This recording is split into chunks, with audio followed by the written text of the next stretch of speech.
We are now in the midst of the festive season of an otherwise not so bright year. But Diwali is always a hopeful time as we set the ball rolling for another year. It is also a great time to do the same for your finances. While you're making some major life and lifestyle decisions, don't leave money matters behind. To help you with the same, we have Rahul Jain, head Edelweiss Wealth Management, who will share his expertise on what tweaks must be made to your investment portfolios and other financial planning tips this festive season.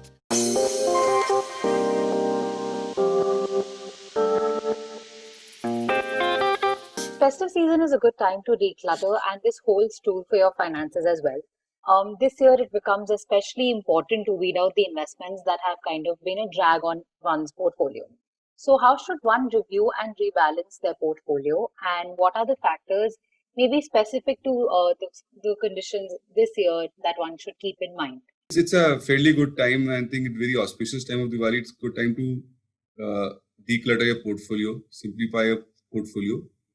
And I would say that there are a couple of things which we should look at while you simplify, declutter your portfolio. One is that as an option, it's a good exercise to get away from your laggards in your portfolio, whether it's a stock, it's a mutual fund, and who are underperforming. And it's a good time to get rid of them. And certain things which you can look at while you want to get rid of laggards in your portfolio, underperforming in your portfolio, is that some stocks or some mutual funds who are not giving returns now, or you think a particular stock is out of flavor, whose results have not come well, certain sectors you think might not do in coming future times. So I think these are certain aspects which you can look at while you want to get rid of certain stocks. In terms of mutual fund, if you're seeing some mutual fund, especially some fund managers not doing well in last 3-4 quarters, it'll be a good time to just get out of that mutual fund as well. So that is one which you guys should do.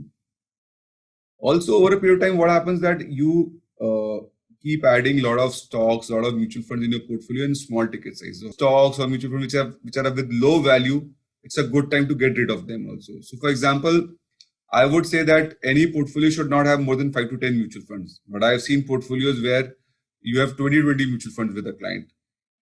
Any portfolio should not have more than 20 stocks. With maximum, a stock should not be more than 10% of a portfolio. I've seen clients holding 100 stocks, but small ticket size. So that clutters your portfolio. Effectively, you can get rid of those also. This is the second point. Third point, I think it's a very good time to go and review asset allocation. You would have also seen that market has also run up in last 2 months, and it will be a good time if you are too much on equity, and as per your asset allocation on the basis of your age, your risk, your investment objective, your tenure. If suppose what we use as a formula is 100 minus A should be your equity portfolio, and suppose your age of 50 and your equity portfolio should be 50%, but your equity portfolio is right now 70%. Then it's a good time to rebalance. So good time to rebalance your asset allocation on the basis of your profile, your risk appetite, your age, and readjust that. This Dhanteras, how do you suggest one invest in gold? Should you go the ETF route or sovereign gold bonds or digital gold? So gold, because of its inherent features, which is it is short of supply, it's a precious metal.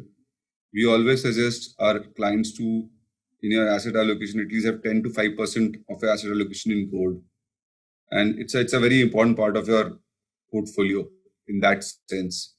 But if you ask me, I will always go with digital gold, which is either comprises of gold ETF or comprises of sovereign gold fund, because it gives you convenience of storing, buying, selling. On the physical side, there are a lot of inconvenience, what I say, of keeping gold as an investment. But if you want to compare the gold ETF and sovereign gold bonds, I would like my advice is that sovereign gold bond is a better one because it's tax efficient. Where should one invest for the long term, even debt for that matter? And how heavy should an investor be on this category versus equity? Asset allocation plays a very important role there.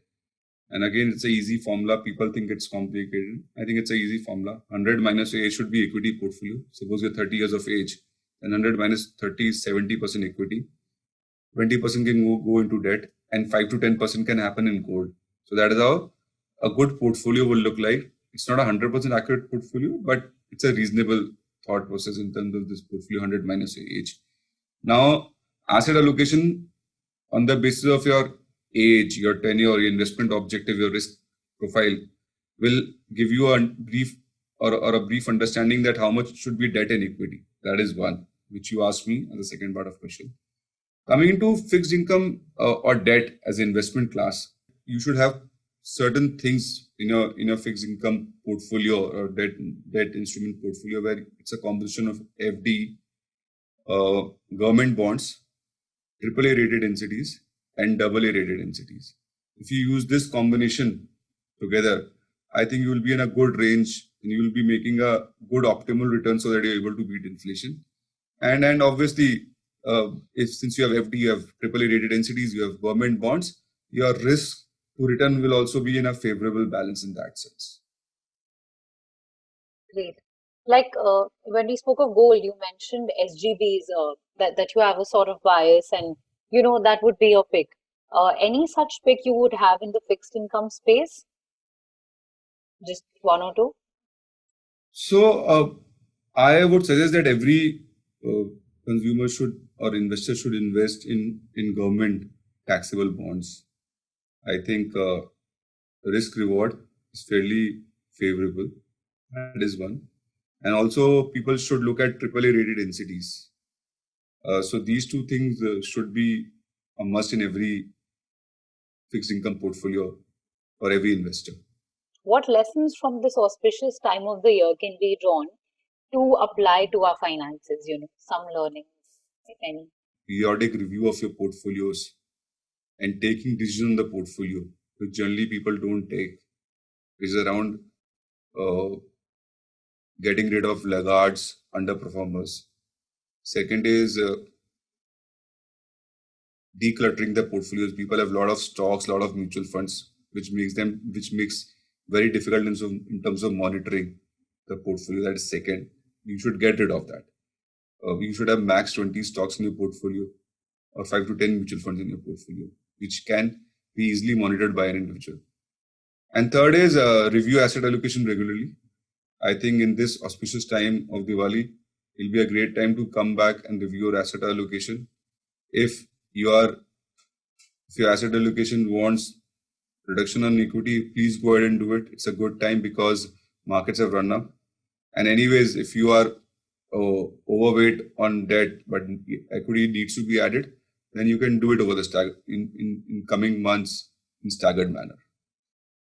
So I think this is a piece of advice which can be used regularly and will be very critical and important for people in terms of generating returns, which will ensure that enough wealth gets created over a period of time.